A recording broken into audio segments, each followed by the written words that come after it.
Hello and welcome to SPMIS Academy. Today we'll analyze important newspaper articles of 15th December 2023. Please note you can download the PDF version of today's newspaper analysis by clicking the link given in the comment section. This is the list of the topics that we will be covering from today's newspaper. The first article is about special status to states, which is one example of asymmetric federalism. This topic is important from our syllabus GS paper 2, Indian polity point of view. तो federal political system क्या होता है and how it is different from unitary political system, ये तो आप अपने basic polity class में सीखते ही हैं। फिर भी मैं यहाँ ब्रीफली आपको बता देता हूँ। In federal political system the power functions and jurisdictions are clearly segregated between the two power centres, one at the centre another one at the province level, at the state level. तो वैसे political system को हम लोग federal political system कहते हैं। जबकि unitary political system में there can be state governments और provincial governments, but the power of the state और the provincial governments depends upon the union government only. जितना सेंट्रल गवर्नमेंट परमिट करेगी उतना वो पावर फंक्शन जुरिडिक्शन एंजॉय करेंगे। जब भी चाहे सेंट्रल गवर्नमेंट स्टेट गवर्नमेंट्स के पावर फंक्शंस को वापस से ले सकती है। इस तरीके का पॉलिटिकल सेटअप को कहा जाता है यूनिटरी पॉलिटिकल सेटअप। तो यहाँ इस इमेज की मदद से भी यूनिटरी और फेडरल पॉलिटिकल सेटअप को रिफ्लेक्ट करने की कोशिश की गई है। In federal political setup the constitution और the people are supreme and power is divided between the state government and national government. क्योंकि यूनिटरी पॉलिटिकल सेटअप में the national government is supreme, if there is state government its power functions is derived from the national government only. जितना permit करेगी उतना वो enjoy करेंगे, state governments उतना power enjoy करेंगे, not more than that. UK के अंदर इस तरीके का यूनिटरी पॉलिटिकल सिस्टम फॉलो होता है, जबकि यूएस और इंडिया के अंदर भी फेडरल पॉलिटिकल सिस्टम है। इंडिया के अंदर जो भी पॉलिटिकल सिस्टम है हमारा, उसको क्वासी फेडरल कहते हैं। ये सब भी आपका बिल्कुल बेसिक पॉलिटी का कॉन्सेप्ट है। क्वासी फेडरल इसको इसलिए कहते हैं बिकॉज वैसे तो power functions are divided between centre and states, लेकिन the powers are heavily in favour of the central government. तो इंडियन पॉलिटिकल सिस्टम को कहा जाता है कि है तो federal but with some unitary bias. Federal system with unitary bias, इसी को कभी कभार हम लोग क्वासी फेडरल सेटअप भी कह देते हैं। फेडरल गवर्नमेंट के कई सारे फीचर्स हैं हमारे पॉलिटिकल सेटअप में, जैसे डुअल गवर्नमेंट है, डिवीजन ऑफ पावर है सेंटर और स्टेट्स के बीच में, well written constitution, written constitution is mandatory for having federal system. तभी तो जाकर के पावर फंक्शन जो है क्लियरली डिमार्केट हो पाएंगे सेंटर और स्टेट के बीच में। Supremacy of the constitution, independent judiciary, bicameralism where upper house represents the states. तो हमारे देश के अंदर अपर हाउस जो राज्यसभा है वो काउंसिल ऑफ स्टेट्स, वो स्टेट्स के इंटरेस्ट को प्रोटेक्ट करने के लिए बेसिकली बनाया गया है। तो ये सब कुछ बताते हैं, इंडिकेट करते हैं कि इंडियन पॉलिटिकल सेटअप जो है वो फेडरल फीचर है। But again there are certain features which indicates कि कुछ कुछ यूनिटरी कॉन्सेप्ट्स भी हैं। इसी कारण से इंडियन पॉलिटिकल सिस्टम को कहा जाता है federal setup with unitary bias. For example, there is no right of territorial integrity to states. मतलब द स्टेट के बाउंड्रीज ऑल्टर किए जा सकते हैं हमारे देश में, that can not be done in US. US के जो 50 स्टेट्स हैं उनकी बाउंड्री ऑल्टर नहीं होती। इमरजेंसी केसेस में, इमरजेंसी सिचुएशन में the power gets entirely concentrated into the hands of the centre. Governor के भी कई सारे एक्स्ट्रॉर्डनरी पावर हैं and governor is appointed by the central government at the state level. तो गवर्नर का जो पूरा का पूरा फंक्शन है, या ये जो इंस्टीट्यूशन ऑफ गवर्नर है, that itself sometimes is considered as a unitary system, क्योंकि गवर्नर को अपॉइंट करते हैं सेंट्रल गवर्नमेंट। तो ये सब चीजें हैं जिन जो बनाते हैं हमारे इंडियन पॉलिटिकल सिस्टम को federal feature with unitary bias. But more और less Indian political system is also federal. बिल्कुल यूएस जैसा क्लासिकल फेडरल नहीं है, बट ये we are also having a federal system. Federal feature में भी कई सारे अलग अलग तरीके के फेडरल स्ट्रक्चर देखे जा सकते हैं। Cooperative federalism, competitive federalism. और ऐसा नहीं है कि या तो कोऑपरेटिव फेडरलिज्म देखा जाएगा सिर्फ, या कॉम्पिटिटिव फेडरलिज्म देखा जाएगा। फेडरलिज्म में भी कई सारी जगहों पे there could be cooperative federalism seen at the same time, In some places, competitive federalism could be seen. Cooperative federalism, where different units of the federalism, like center and the states, together cooperate in order to achieve some higher goal. ये होगा cooperative federalism. तो उसका example हो सकता है zonal council, interstate council. Here, states and the union come together in order to find solution to several problems. So this could be an example of cooperative federalism.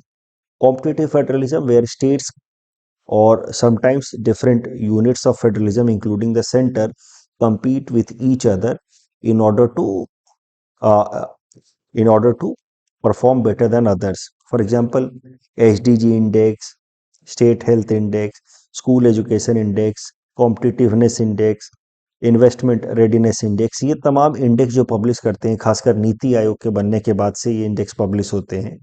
तो these are the indexes और indices published with an aim of promoting competitive feeling amongst the respective states. So these indices are basically aimed at promoting competitive federalism. In fact पूरा पूरा जो नीति आयोग का concept है, it is based on the idea of promoting competitive federalism. उसके पहले जो planning का mission था, that was mostly aiming at cooperative federalism. आज के डेट में अगर देखा जाए तो कई सारी जगहों पे कोऑपरेटिव फेडरलिज्म अभी भी एग्जिस्ट करता है, but at the same time competitive federalism is becoming more prominent concept these days in India. उसके अलावा फेडरलिज्म का एक और डायमेंशन हो सकता है जिसको हम लोग कहते हैं असिमेट्रिक फेडरलिज्म. असिमेट्रिक फेडरलिज्म में जो सेंटर के रिलेशंस हैं अलग अलग स्टेट्स के साथ, वो अलग अलग होंगे. इस तरीके के फेडरल स्ट्रक्चर को कहा जाएगा asymmetric federalism. Asymmetric federalism refers to a type of union of states which allows the government to cut different deals with different states.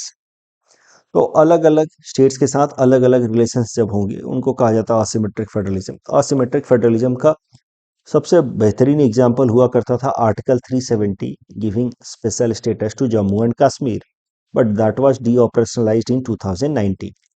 But article 370 was itself a good example of asymmetric federalism. उसके अलावा अभी भी the concept of special category states as given by finance commission, fifth finance commission.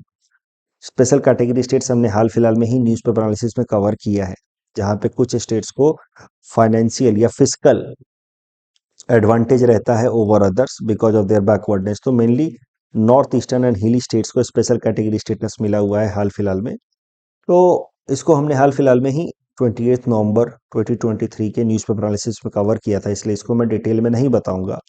But I just hope कि आपको याद आ रहा है the concept of special category status to the states, जहां मैंने आपको बताया था कि अब सिर्फ नॉर्थ ईस्टर्न हिली स्टेट्स को ही मिल सकता है स्पेशल कैटेगरी स्टेटस, किसी और स्टेट को नहीं मिल सकता. ये सारी बातें चल रही थी जब मैंने आपको बताया था कि Bihar has been demanding special category status. तो असिमेट्रिक फेडरलिज्म का एग्जांपल वो हो सकता है where few states are given advantage over others, maybe because of the natural disadvantages they belong. Special category status, example of asymmetric federalism. Article 370 is gone, that provided special status to Jammu and Kashmir, but there are other uh, articles also in the constitution that provides special status to other states. So they can still be considered as an example of asymmetric federalism. For example, article 370 तो is now de operational, but article 371 A to I, ये जो 9 articles हैं, they provide special status to 9 different states. 371 for Maharashtra and Gujarat, 371 A for Nagaland, 371 B for Assam. तो असम वाला जरूर याद रखिए कम से कम.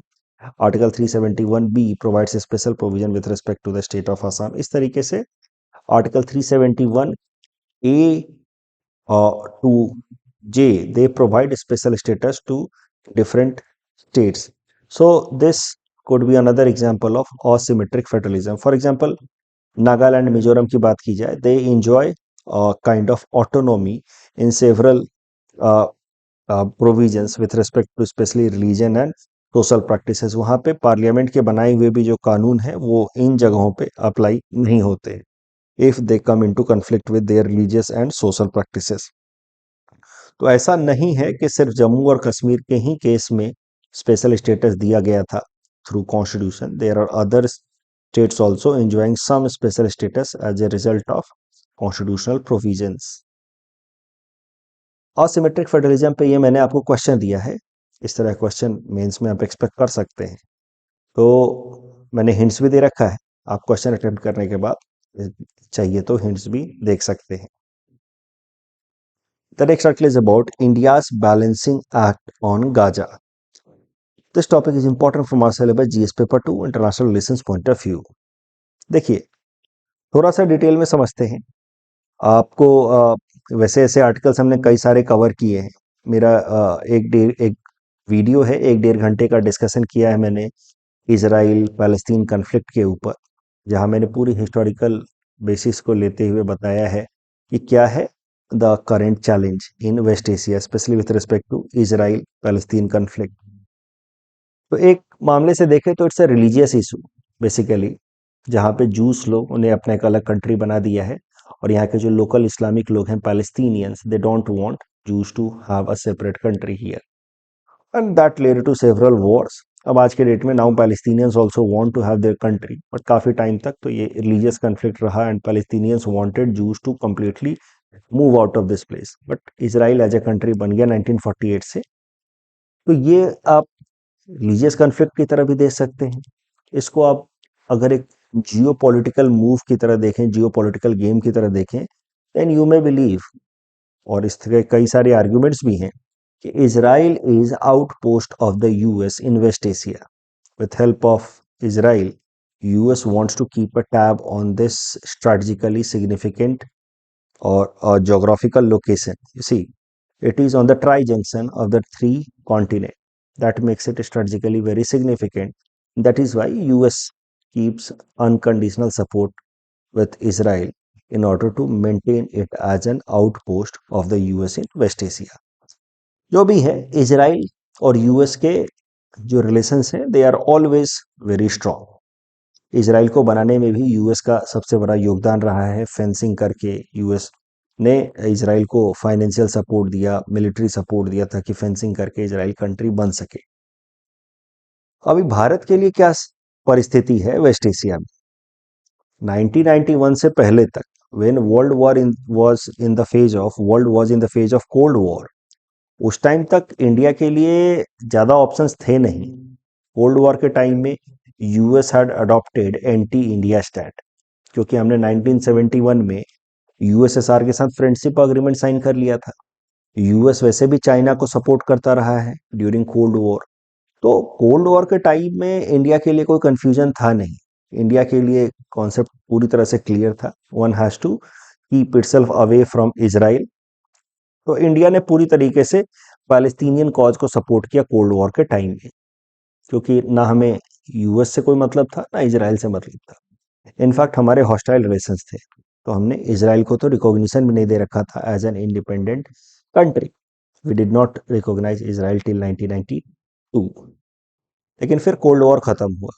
कोल्ड वॉर खत्म हुआ, उसके साथ हमारे देश में एलपीजी रिफॉर्म्स आया, economic reforms, and suddenly India was looking towards US for some investment, some technology transfer because of LPG reforms and end of cold war. तो इस कारण से इंडिया ने अपने ओपिनियन इजराइल को लेकर के भी बदले एंड फिर 1992 में we gave official recognition to Israel. धीरे धीरे क्या हुआ कि कोल्ड वॉर खत्म होने का नतीजा ये हुआ कि इजराइल के साथ हमारे संबंध अच्छे होने लगे. और पाकिस्तान ने क्या करना शुरू किया, मैंने आपको बताया है कि कोल्ड वॉर खत्म होने के बाद जो मुजाहिदीन ट्रेन किए थे पाकिस्तान ने यूएस के कहने पे अफगानिस्तान के अंदर to fight against USSR soldier in Afghanistan. USSR had presence in Afghanistan since 1979 till 1991. तो पाकिस्तान को बेसिकली यूएस ने यूज किया था in order to train some fighter मुजाहिदीन्स, फाइटर पश्तून ट्राइब के लोग जिनको कहा गया मुजाहिदीन्स, ट्रेन किया था इन मुजाहिदीन्स को to fight against the USSR occupation of Afghanistan. अब जब कोल्ड वॉर खत्म तो ये सारे मुजाहिदीन एमलेस हो गए थे. इन मुजाहिदीन्स को टारगेट और डाइवर्ट कराना शुरू किया पाकिस्तान ने towards India to promote cross-border terrorism in India, especially in Jammu and Kashmir. That is the reason why Jammu and Kashmir was quite a peaceful place till 1990, but it became so disruptive since then, mainly because of the cross-border terrorism promoted by Pakistan since then, 1990s. I told you Pakistan also changed its strategy and come up with a plan to destabilize India, especially in Jammu and Kashmir, through cross-border terrorism, जिसको पाकिस्तान ने नाम दिया bleed India through thousand cuts. तो terrorism का मामला बढ़ने लगा और टेररिज्म और खासकर इस्लामिक बेस्ड टेररिज्म बढ़ने लगा। तो इस कारण से भी भारत ने धीरे धीरे इसराइल के साथ अपने नेक्सस को स्ट्रॉन्ग करना शुरू किया। चाइना का राइज और चाइना का एक्सेसिव राइज, जिसको देख करके US also started to distance itself from China. US started to support India in hope of countering China. और धीरे धीरे इंडिया यूएस अलाइनमेंट मजबूत होने लगे, Quad, I2U2, IPEF, what not. in current times, US has given us the tag of a most important defense partner, HTA1 tag and all। तो US और India के ties strong होने लगे। रसिया का importance कम होने लगा था कोल्ड वॉर के बाद से। तो रसिया का इंपॉर्टेंस कम होने लगा, diminishing influence in global politics. Plus Russia एक वक्त हमारे लिए सबसे बड़ा आर्म्स एम्यूनेशन सप्लायर हुआ करता था, बट रसिया की आर्म्स एम्यूनेशन इंडस्ट्री उस हिसाब से अपने आप को अपडेट नहीं कर पाई in the post cold war region, mainly because of the economic crisis in Russia. तो फिर India started to look forward for diversification of its defence import. उस कॉन्टेक्स्ट में India started to increase its defence import from Israel and US. तो ये सारी चीजें हुई 1992 के बाद से, जिसने एक प्लेटफॉर्म प्रोवाइड किया इंडिया को to have good ties with Israel. And by 2003, 10 साल में ही, 1992 में हमने इजराइल को ऑफिशियली रिकॉग्निशन दिया। 2003 में हमारे प्रधानमंत्री अटल बिहारी वाजपेयी जी ने इजराइल को कह दिया भारत का नेचुरल अलाई। तो भारत और इजराइल के संबंध काफी अच्छे हो गए। आज के डेट में Israel has been running so many projects in India, specially with respect to water use efficiency and all. Israel has become one of the largest defense supplier to India। But India के लिए हमेशा से एक challenge तो था ही कि कैसे अपने पोजीशन को बैलेंस करें between Israel and Palestinian countries. तो Saudi Arabia, Jordan, Syria, all such countries support the Palestinian cause. उसमें सबसे इंपॉर्टेंट है सऊदी अरेबिया एंड यूएई। तो इंडिया के लिए हमेशा से कंसर्न रहा था कि कैसे अपने पोजीशन को स्टेबलाइज करें और बैलेंस करें between Israel on one side and Saudi Arabia and UAE on the other side. But फिर अब्राहम अकॉर्ड साइन होने शुरू हुए। Abraham accord was initiative between Israel and UAE to normalise ties between them. Abraham accord provided enough scope और you may say relief for India to make its policy with respect to West Asia. Abraham accord का मतलब ये जो Israel Palestine conflict था, वो धीरे धीरे अब उसकी हॉस्टिलिटी का जो कह सकते हैं डिग्री है, वो कम हो रहा था। तो Abraham accord provided enough scope for India to manoeuvre between the two sides. लेकिन फिर हो गया करंट प्रॉब्लम, आपको पता है, राइट। ये जो 7 अक्टूबर को हमास और इजराइल की वॉर वापस से शुरू हो गई है। It has again put India into a situation of dilemma, क्योंकि एक तरफ हमें इजराइल चाहिए, Israel is needed for so many reasons, especially defense import. Israel is so close to US, so we want to maintain good ties with Israel in order to have a good alignment with the US, so that हम China को counter कर पाए। हम लोग over dependence नहीं दिखा सकते हैं रसिया को लेकर के भी। And anyway Russia under Vladimir Putin has become much unpredictable. तो हमें इजराइल चाहिए, लेकिन साथ ही साथ इन अरबिक कंट्रीज का भी सपोर्ट चाहिए। अब्राहम अकॉर्ड के बाद से जिंदगी हमारी आसान हो रही थी। See why do we need the support of this Arabic countries, especially Saudi Arabia and UAE, most influential Arabic countries. क्योंकि पाकिस्तान की जो स्ट्रैटेजी है ग्लोबल स्केल पे to project India as an anti Islam country, ये तब तक कामयाब नहीं हो सकता जब तक Islamic countries like Saudi Arabia and UAE are in favour of India. आप देखिए 2019 में जब हमने जम्मू कश्मीर का स्पेशल स्टेटस को डी ऑपरेशनलाइज किया, तो पाकिस्तान ने एक बार के लिए वापस से बहुत ज़्यादा इंटेंसिफाइड तरीके से इस बात को प्रोजेक्ट करने की कोशिश की on different platforms, specially Organisation of Islamic Countries पे, कि इंडिया एक एंटी इस्लामिक कंट्री है। और इसीलिए जम्मू कश्मीर के अंदर रहने वाले जो मुस्लिम लोग हैं उनको हैरेस कर रहा है। इस तरीके का प्रोपेगेंडा बनाने की कोशिश की पाकिस्तान ने। बट इंडिया ने ज़्यादा कुछ नहीं किया। इंडिया ने जो दो मेजर इस्लामिक कंट्रीज हैं उनके हेड्स से बात की, कन्विंस की, UAE and Saudi Arabia. And when UAE and Saudi Arabia backed, you see, UAE backed our changes that we brought with respect to Jammu Kashmir in 2019. Similarly, similar support was shown by Saudi Arabia, और उसके बाद से पाकिस्तान पूरी तरह से खुद ही isolate हो गया। तो पाकिस्तान की जो स्ट्रैटेजी है इंडिया को एंटी इस्लामिक दिखाने की, उसमें रोकने के लिए we need support of these countries, Saudi Arabian, UAE, Arabic countries. उसके अलावा एनर्जी सिक्योरिटी के लिए तो चाहिए ही, फॉसिल फ्यूल अब कब फेज आउट होगा, कॉप 28 में तो हमने बात की है कि धीरे धीरे इसका इस्तेमाल कम करेंगे, बट कब खत्म होगा वो देखा जाएगा। But fossil fuels are anyway going to stay there for at least next 25 years. These regions are very rich in fossil fuels. तो इस कारण से इंडिया, जिसका 80% तक एनर्जी रिक्वायरमेंट मीट होता है through import of energy resources, and that too most of the energy resources are imported from this Middle East region only। तो इस कारण से these countries are important। कई सारे इंडियन डायस्पोरा के लोग सऊदी अरबिया, यूएई, इराक जैसे देशों में, पूरे वेस्ट एशिया में जाकर के काम करते हैं। तो for diaspora purpose, remittances inflowing which India is the largest earner, we need West Asian countries. तो मुद्दा यह है कि एक तरफ इसराइल है, दूसरी तरफ ये वेस्ट एशियन कंट्रीज हैं, अरबिक कंट्रीज, और हमें दोनों चाहिए क्योंकि दोनों से हमारी कई सारी जरूरतें पूरी होती हैं, हमारा इंटरेस्ट फुलफिल होता है। That puts India into a situation of dilemma, and the most important part of India's foreign policy in West Asia is to position itself in such a way in West Asia that we are neither too aligned with either of the sides। तो हम लोग दोनों ही side से कोई बहुत ज़्यादा aligned ना हो, तो ये हमारा कंसर्न रहता है। इस तरीके की फॉरेन पॉलिसी हम बनाना चाहते हैं। अभी देखिए, अब्राहम अकॉर्ड के बाद से लाइफ इजी थी इंडिया के लिए, बट देन अभी 2 महीने से जब वॉर वापस से शुरू हो गया है, Abraham accord seems to be failing, and now again the power blocks, on one side Israel, on other side Arabic countries, these power blocks have again concretized and polarized। ऐसे में इंडिया के लिए बैलेंसिंग एक्ट अगेन काफ़ी difficult हो गया है। और उसी कॉन्टेक्स्ट में आप देखते रहे हैं कि यहाँ पे हमारे यूनाइटेड नेशंस के अंदर इंडिया के परमानेंट रिप्रेजेंटेटिव रुचिरा खम्बोज जी ने कहा है कि challenge is to strike the right balance. क्यों ये बात सामने निकल करके आ रही है? क्योंकि यूनाइटेड नेशंस के अंदर जब से ये वॉर शुरू हुआ है इसराइल और हमास के बीच में, असल में इसमें पूरी कैजुअलिटी तो गाजा के अंदर रहने वाले सिविलियन पॉपुलेशन की हो रही है। तो वॉर, असल में इसको वॉर कहना गलत होगा, it should be considered as an offensive by Israel over the civilian population in living in Gaza. अभी इजराइल की भी, I don't want to get into that कि किसकी गलती है, कौन सही कौन गलत, बट फैक्ट तो यही है, Hamas has been hiding behind the civilian population of Gaza, and the main repercussions of Israel attack is being faced by the Gaza civilian population।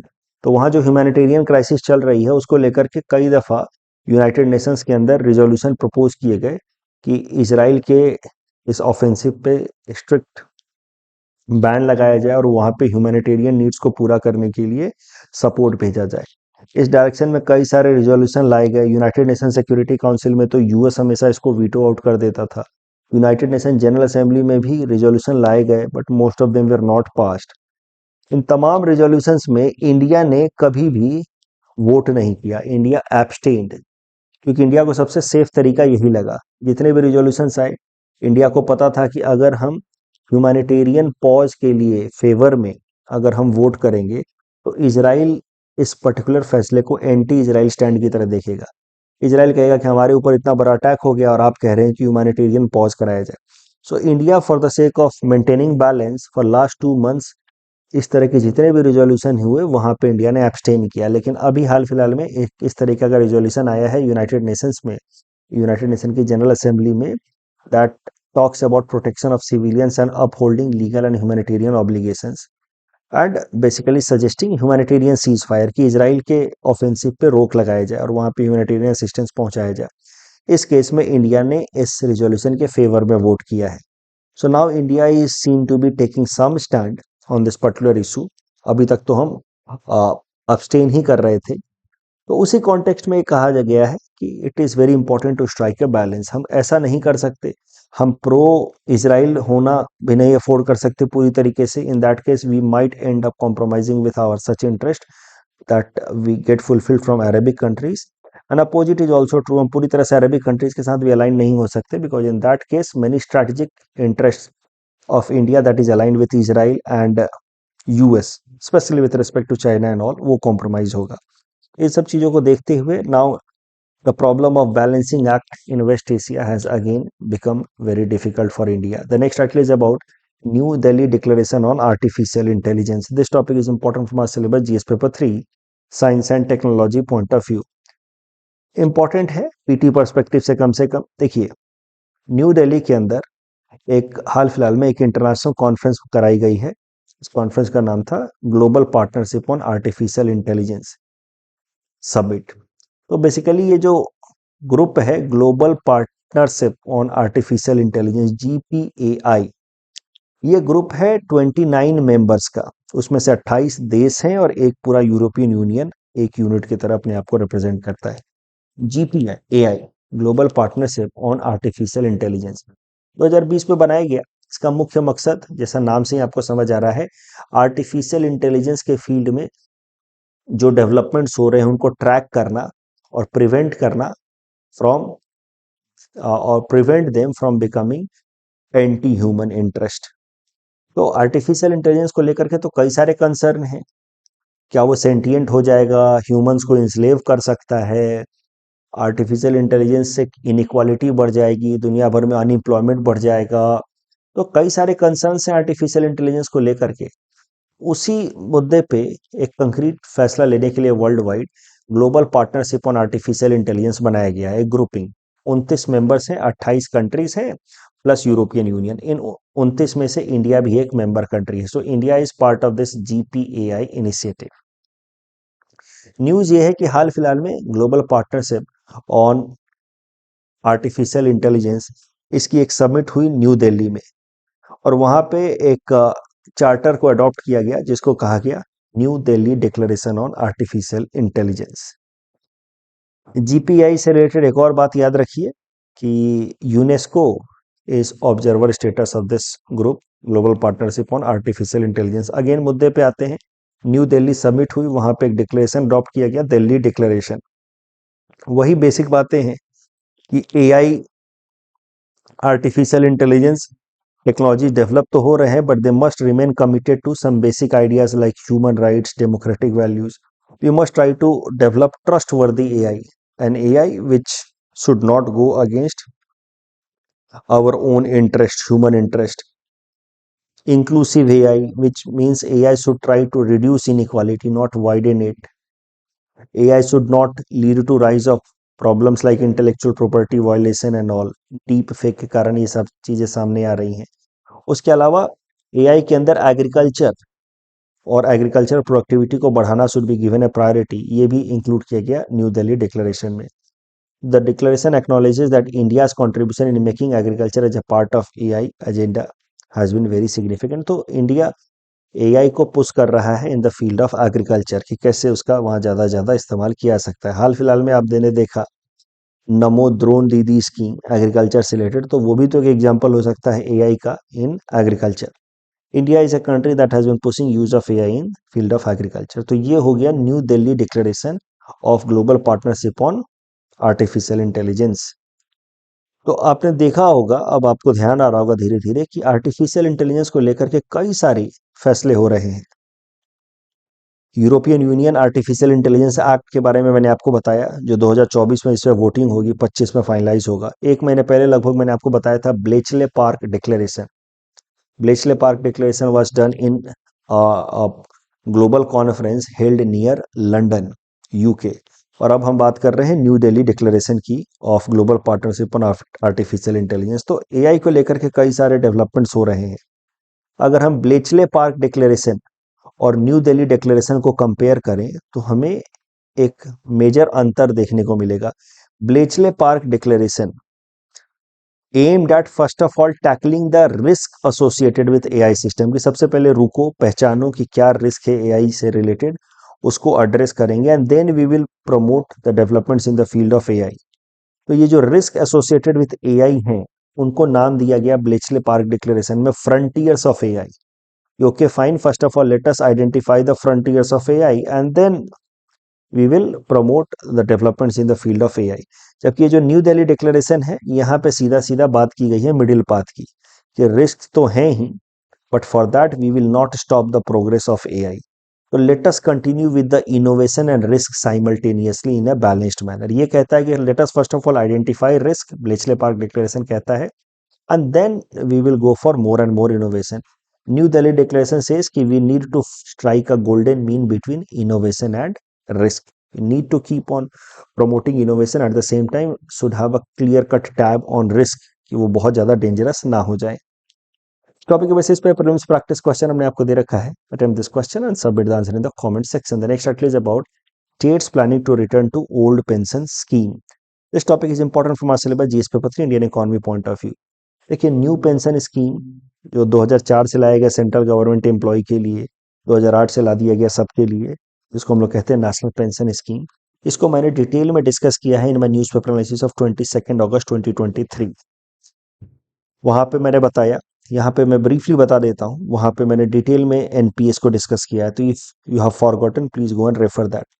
National pension scheme जो 2004 से सेंट्रल गवर्नमेंट एम्प्लॉय के लिए आया, इसमें employ को basically अपने salary से थोड़ा थोड़ा पैसा कटवाना है और एक अलग से फंड में इकट्ठा करके रखना है, और उसी फंड से वापस से जब वो रिटायर होगा तो कुछ एक पैसा लमसम अमाउंट मिल जाएगा और कुछ एक पैसा उसको फिर पेंशन के फॉर्म में एन्यूटी मॉडल में मिलेगा।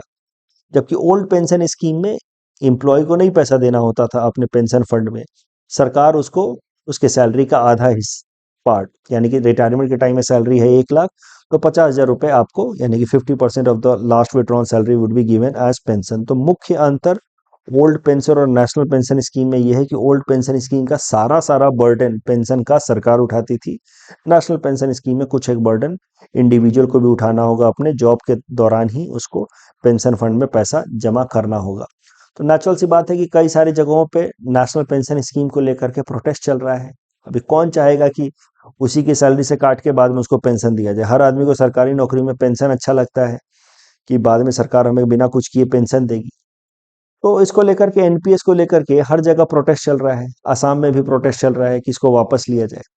अभी प्रोटेस्ट के कारण कई सारे स्टेट गवर्नमेंट्स की सरकारों ने, राजस्थान, छत्तीसगढ़, झारखंड, पंजाब, हिमाचल प्रदेश की सरकारों ने फैसला ले लिया कि they are going to withdraw this NPS, they are going to revert to OPS, old pension scheme. इसके लिए उन्होंने सेंट्रल गवर्नमेंट को एक नोटिस भेज दिया है और pension fund regulatory development authority को एक नोटिस भेज दिया है। Pension fund regulatory development authority वही अथॉरिटी है जो पेंशन फंड को मैनेज करती है। तो इसी पे फिर रिजर्व बैंक ने एक रिपोर्ट पब्लिश की और उसमें उन्होंने कहा है, रिजर्व बैंक ने, कि ये स्टेट्स गलती कर रहे हैं। अगर आप ओपीएस पे जाएंगे तो आपका खर्चा बढ़ जाएगा, स्टेट्स का रेवेन्यू एक्सपेंडिचर बढ़ जाएगा, और वैसे हालत में इन स्टेट्स की capacity to undertake some developmental expenditure, capital expenditure will be compromise. तो this is a mistake what these states are doing as per RBI's report. इस टॉपिक के बेसिस पे प्रीलिम्स प्रैक्टिस क्वेश्चन हमने आपको दे रखा है। Please attempt this question and you can submit the answer in the comment section. The next article is about Indira Gandhi prize for peace. This topic is important from prelims exam point of view. देखिए, Indira Gandhi prize for peace and disarmament, ये दिया जाता है हर साल to people और institution for the work in the field of peace, basically which has been exemplified by Indira Gandhi's ideals, right. अब ऐसा कहने की बात है बस। तो इंदिरा गांधी के आइडियल्स के हिसाब से जो भी बातें हैं उनको प्रमोट करने वाले लोगों को Indira Gandhi peace prize and disarmament दिया जा सकता है। It can be given to people और इंस्टीट्यूशन। इसमें मॉनेटरी अवार्ड ऑफ 25 लाख दिए जाते हैं अलॉन्ग विद दिस साइटेशन। साल 2023 के लिए 2 लोगों को इंदिरा गांधी पीस प्राइज के लिए चुना गया है। ये एक इंटरनेशनल प्राइज है, तो इसमें 2 लोगों को चुना गया है। Pianist Daniel Barenboim and Palestinian peace activist Ali Abu Awad. PT perspective से इंपॉर्टेंट है, इनका नाम हम लोग रात कर लेंगे। कल जो हमने आपको प्रैक्टिस क्वेश्चन दिया था उसका आंसर होगा बी। देखिए, तीसरा स्टेटमेंट तो गलत है ही, यहाँ 1000 बिलियन नहीं होगा, 100 बिलियन होगा। तीसरा स्टेटमेंट गलत होते ही एलिमिनेशन मेथड से we arrive at the answer B. Climate change performance index is published by German Watch. That's all from our side for today. Thanks for watching.